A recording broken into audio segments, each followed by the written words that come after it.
ছাত্র জনতার অভ্যুত্থানের মুখে বাংলাদেশ থেকে পালিয়ে যাওয়া প্রধানমন্ত্রী শেখ হাসিনা বাংলাদেশকে ঠিক কতটা ক্ষতি করে গেছেন সেটা বোঝানো একটু মুশকিল। কারণ তিনি কিছু অবকাঠামো তৈরি করে দেখিয়েছেন যে বাংলাদেশের উন্নয়ন করেছেন, কিন্তু অবকাঠামোর নিচেই যে ক্ষত, সেই ক্ষতটা দেখানোর জন্যে একটু সময় দরকার। আর তিনি এখন যেহেতু পালিয়ে গেছেন, সেই কারণে তিনি যখন ওই ক্ষতগুলো বের হবে তখন তিনি বলতে থাকবেন যে আমার সময় কত ভালো ছিল, আর এখন যারা পরিচালনা করছেন এই ক্ষতগুলো তারা তৈরি করেছে, তারা দেশ চালাতে পারছেন না। একটা যুদ্ধবিধ্বস্ত দেশ যুদ্ধের পরে যতটা ক্ষয়ক্ষতির মুখে পড়ে, শেখ হাসিনা বাংলাদেশকে তার চেয়েও কয়েক গুণ বেশি ক্ষতি করে গেছে। সেটা যদি আপনাদেরকে আমি কয়েকটা জিনিস দিয়ে একটু বোঝাই, এই যে আপনারা শুধুমাত্র কয়েকটি বিল্ডিং, কয়েকটি সেতু, কয়েকটি ফ্লাইওভার, কয়েকটি সড়ক, এটা দেখে যদি একটি মেট্রো রেল, এটা দেখে যদি মুগ্ধ হয়ে যান, তাহলে এই ক্ষতগুলো দেখা একটু মুশকিল।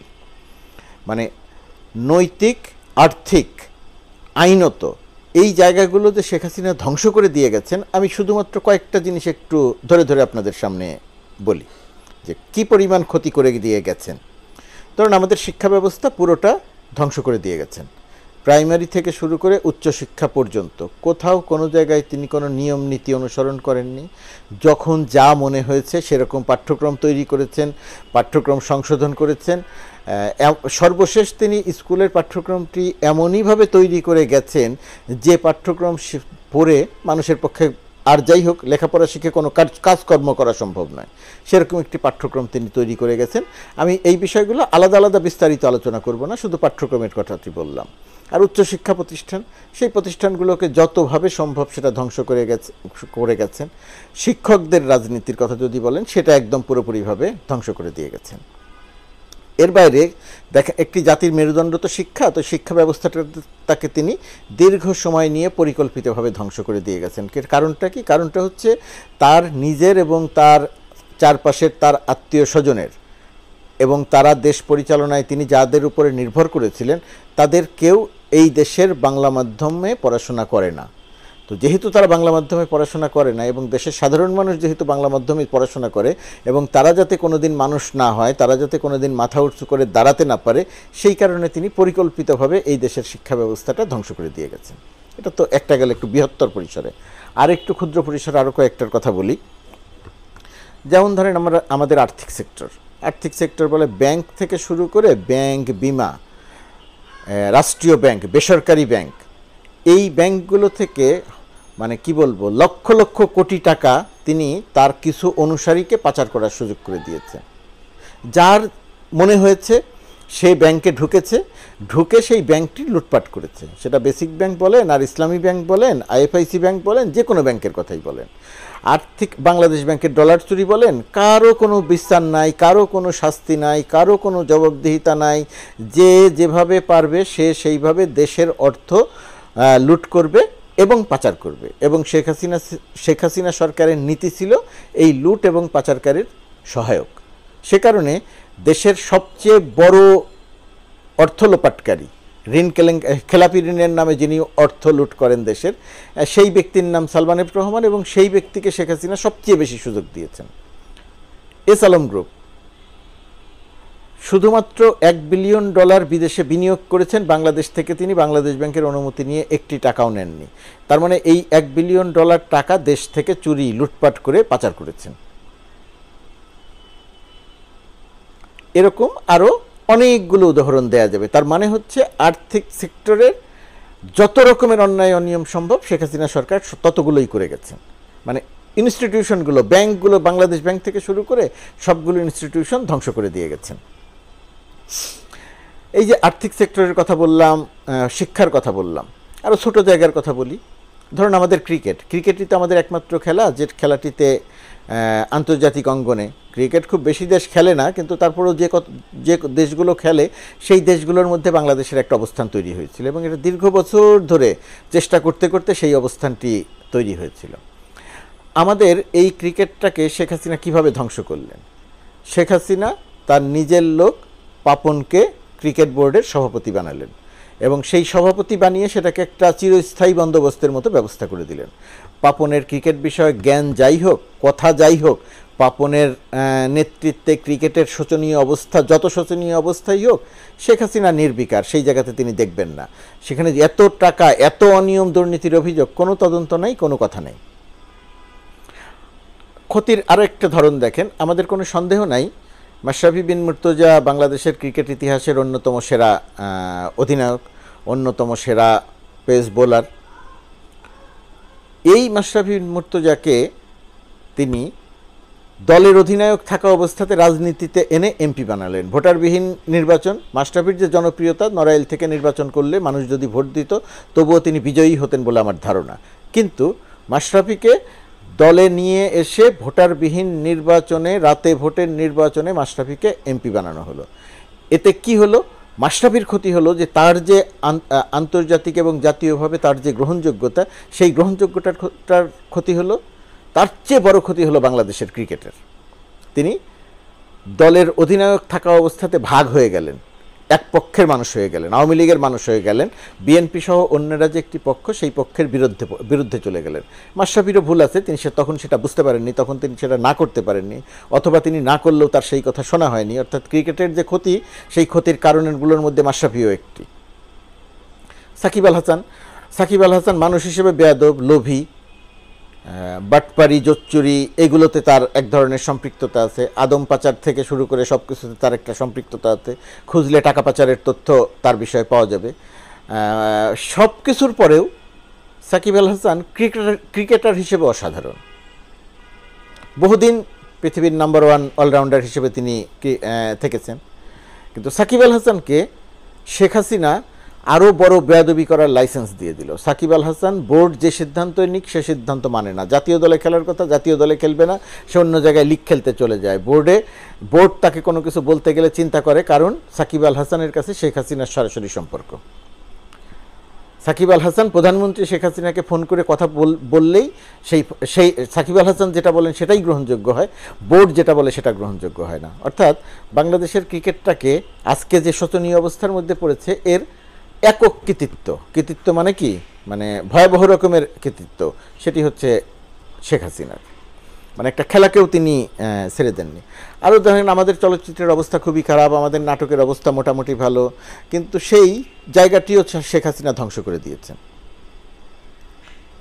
চলচ্চিত্রের যে সমস্ত নায়ক, নায়িকা, অভিনেতা, অভিনেত্রী যারা আছেন, তাদের সবাইকে তিনি দলে এনেছেন যে বিরুদ্ধ মত কিছু থাকবে না, এবং এই সমস্ত নায়ক নায়িকারা এক ধরনের তল্পিবাহকে পরিণত হয়েছেন, এক ধরনের তোষামোদকারীতে পরিণত হয়েছেন।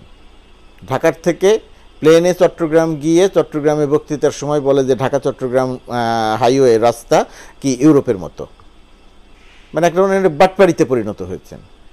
300-400 মানুষ মারা যায়, এই তোষামোদকারী অভিনেতা অভিনেত্রীদের চোখে একটুও পানি আসে না, সেটা নিয়ে কথা বলা হয় না।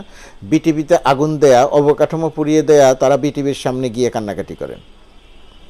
তো এই কারণে এই চলচ্চিত্রের এই অঙ্গনটি অভিনয় শিল্পের একটি অংশ, অভিনয় শিল্পীদের একটি অংশ একেবারে সম্পূর্ণরূপে শেখ হাসিনা হাতে ধরে ধ্বংস করে দিয়ে গেছেন।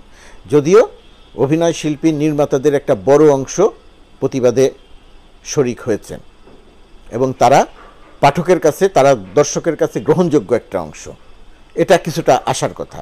কিন্তু চলচ্চিত্রের জায়গাটা তাদের এমপি বানিয়েছেন, তাদের নানা রকমের সুযোগ সুবিধা দিয়েছেন, তোষামোদকারী বানিয়েছেন, ইত্যাদি ইত্যাদি বানিয়ে ওই জায়গাটাও আমাদেরকে ধ্বংস করে দিয়ে গেছেন শেখ হাসিনা। আরেকটা কাজ তিনি করেছেন, সেটা হচ্ছে অরাজনীতিক। ধরেন সজীব ওয়াজেদ জয়ের বন্ধু, তার ছেলের বন্ধু আরাফাত, তার আর কোনো যোগ্যতা নেই, বাংলাদেশের রাজনীতি করেন নাই, বাংলাদেশের রাজনীতি বোঝেন না। তার একটাই যোগ্যতা, সেটা হচ্ছে তিনি মিথ্যা কথা বলতে পারেন। ওই যে হিটলারের যে মিথ্যা বলার প্রচারক ছিলেন না, ডক্টর জোসেফ গোয়েবলস একটি কথা বারবার করে পরিকল্পনা করে মিথ্যা কথা বলতেন। তো আরাফাত ছিলেন হচ্ছে ওই গোয়েবলসের সবচেয়ে নিম্ন শ্রেণীর রূপ। এই সবচেয়ে নিম্ন শ্রেণীর রূপের গোয়েবলস অনবরত মিথ্যা কথা বলতে হবে। এই মিথ্যা কথা বলার কারণে শুধু মিথ্যা নয়, আরও বহু রকমের অপকর্ম আছে করেছে। তো সেই মিথ্যা কথা বলার পুরস্কার স্বরূপ তাকে মন্ত্রী বানানো হয়েছে। অপকর্মের কথা, যেমন তার একটা প্রতিষ্ঠান ছিল, এখনও তো আছে, সুচিন্তা ফাউন্ডেশন। দেশের কোনো একটি মন্ত্রণালয় থেকে 25 কোটি বা 40 কোটি টাকা নিয়েছিল। সেই টাকা দিয়ে তারা মৌলবাদ বিরোধী প্রচারণা চালিয়েছিল। টেবিলে কাগজপত্র ঠিক করে এই প্রচারণায় শরিক হয়েছে। আমার ধারণা যে আমি যে তথ্যটি দিচ্ছি এটি সঠিক তথ্য। কোনো সাংবাদিকও এরকম 25 কোটি টাকা নিয়েছেন বলে জানা যাচ্ছে। সেগুলো অনুসন্ধান হওয়া দরকার। আর আরাফাতদের ক্ষেত্রে শুধুমাত্র শেখ হাসিনা ক্ষতি করেননি, আওয়ামী লীগের রাজনীতিতে যারা ত্যাগী রাজনীতিবিদ তাদেরও একটা অদ্ভুত চেহারা আমরা গত 10-15 বছরে আবিষ্কার করেছি। তারা ত্যাগী রাজনীতিবিদ, যে জায়গাতে যে পদটি ওই ত্যাগী রাজনীতিবিদদের পাওয়ার কথা, এই ত্যাগী রাজনীতিবিদরা শেখ হাসিনা মোহে এতটাই মোহগ্রস্ত যে তাদেরকে বাদ দিয়ে যখন এই আরাফাতদের মতো মানুষদেরকে মনোনয়ন দেওয়া হয়, নমিনেশন দেওয়া হয় নির্বাচনে, তখন এই সমস্ত ত্যাগীরা আরাফাতের পেছনে ঘোরে। বহু ত্যাগী, আমি তাদের নাম বললে আপনারা চিনবেন, এবং তারা কিন্তু আওয়ামী লীগের রাজনীতিতে সত্যিকারের রাজনীতিবিদ, কিন্তু তারা এই আরাফাতদের পেছনে ঘুরেছে। আর এই আরাফাত সেই আরাফাত যে আরাফাত নির্বাচনে হিরো আলমের কাছে পরাজিত হয়েছিল, কিন্তু তাকে বিজয়ী করা হয়েছিল। মানে নির্বাচনে জিতলো হিরো আলম, এমপি হলো আরাফাত। তো সেই আরাফাত দেখেন, আগেই আমরা বলেছিলাম যে শেখ হাসিনা ক্ষমতায় না থাকলে এদের কেউ দেশে থাকবে না, পালিয়ে যাবে। ঠিকই পালিয়ে চলে গেছে, অথবা দেশের ভেতরেই পালিয়েছে কিছু একটা। শেখ হাসিনার আরেকটা জায়গাতে ভয়াবহ রকমের ক্ষতি করে গেছে, সেটা হলো আমাদের সব কিছুর পরেও নির্ভরশীলতা হচ্ছে পুলিশের উপরে। সেই পুলিশ বাহিনীটিকে শেখ হাসিনা ছাত্রলীগের ক্যাডারদেরকে এনে এক ধরনের মাস্তানি করিয়েছে। ঢাকা বিশ্ববিদ্যালয়ের ছাত্রলীগ মাস্তানি করেছে, আর পুলিশের ভেতরে ছাত্রলীগের এই ক্যাডার হারুন বিপ্লবরা মাস্তানি করেছে, বেনজিররা মাস্তানি করেছে। এই মাস্তানি মানে কি? মাস্তানি মানে হচ্ছে সাধারণ মানুষকে নিপীড়ন, নির্যাতন, বিরোধী দলকে নিপীড়ন, নির্যাতন, লক্ষ লক্ষ মামলা দেয়া, যে কাউকে যে কোনো সময় ধরে নিয়ে যাওয়া, মামলা দেয়া, গুম করা, হত্যা করা, বহু কিছু করিয়েছেন। এই পুলিশ বাহিনী এবং ডিজিএফআইকে দিয়েই শেখ হাসিনা আয়নাঘর তৈরি করিয়েছেন। মানুষকে 8 বছর, 7 বছর, 5 বছর আটকে রেখেছেন। বহুজনকে হত্যা করেছেন যাদের সন্ধান পাওয়া যায় না গুমের। অর্থাৎ বাংলাদেশের এই আইন শৃঙ্খলা, বিজিবিকে ধ্বংস করেছেন, র্যাবকে ধ্বংস করেছেন। অর্থাৎ বাংলাদেশের এই আইন শৃঙ্খলা রক্ষাকারী বাহিনী, এই বাহিনীগুলোকে শেখ হাসিনা পরিকল্পিতভাবে ধ্বংস করে দিয়েছেন।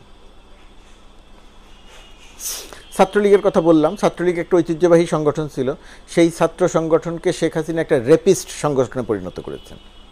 ছাত্রলীগের নেতাদের প্রধান কাজ নারী নেত্রীদের এবং সাধারণ শিক্ষার্থীদের নিপীড়ন এবং নির্যাতন করা, ধর্ষণ করা।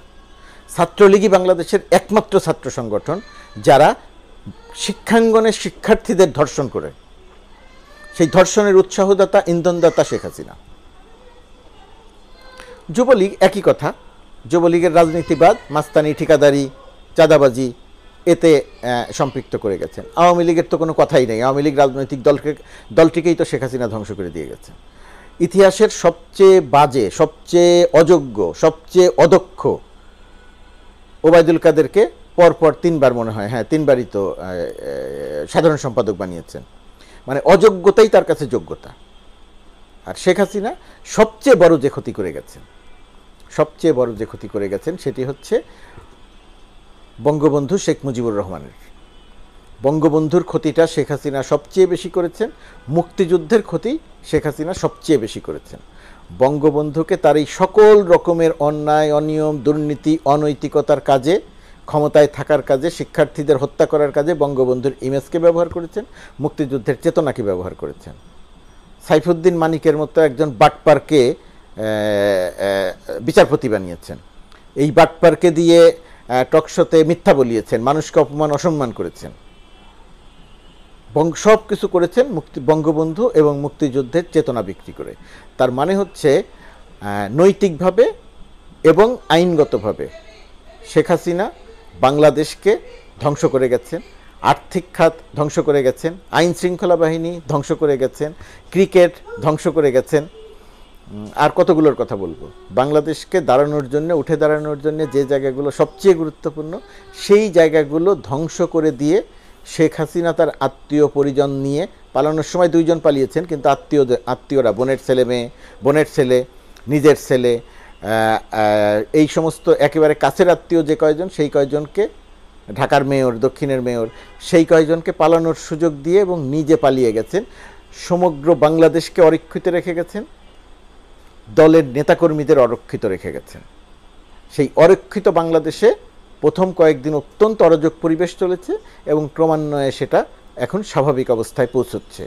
গতকাল 32 নম্বরে যে ঘটনাগুলো ঘটেছে এগুলো কোনোভাবেই ঘটা উচিত নয় এবং আমি বিশ্বাস করি আস্তে আস্তে সময়ের সঙ্গে সঙ্গে এগুলো ঘটা বন্ধ হবে। শেখ হাসিনার নাম ব্যবহার করে শেখ হাসিনা পালিয়ে গিয়ে এখনও বাংলাদেশে অরাজকতা তৈরি করবেন, বাংলাদেশের মানুষ তা হতে দিবে না। ছাত্র জনতা আপনাকে বাংলাদেশ থেকে তাড়িয়েছে, এখন বাংলাদেশের বাইরে থেকে আপনি বাংলাদেশে ষড়যন্ত্র করবেন, সেই কাজ বাংলাদেশে ছাত্র জনতা আপনাকে করতে দেবে না। এখানে বসে যারা করবেন তাদেরও বিষয়টি মাথায় রাখতে হবে। ছাত্র জনতা ষড়যন্ত্রকে, ছাত্র জনতা বাংলাদেশকে অস্থিতিশীল করার কোনো পরিকল্পনা কোনোভাবেই হতে দেবে না। যা ক্ষতি করার করে গেছেন, এখন দেশ গড়ার পালা, সেই গড়ার কাজে সবাই সহায়তা করবে। যারা ক্ষতিগ্রস্ত করার চেষ্টা করবে তাদের জন্যে বিপদ আসন্ন থাকবে।